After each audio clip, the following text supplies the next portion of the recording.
Titanium dioxide is a crucial component in the pharmaceutical field, widely used in drug excipients and topical protective agents, with its safety and excellent physical properties widely recognized.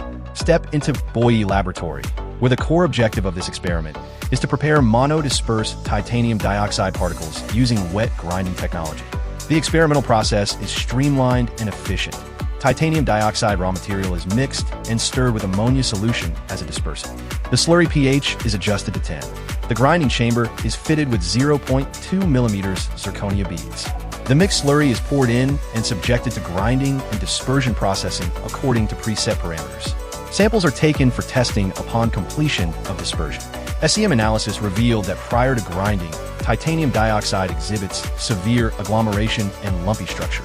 After optimized wet grinding, particles achieved complete monodispersity with a uniform size distribution and no large agglomerates.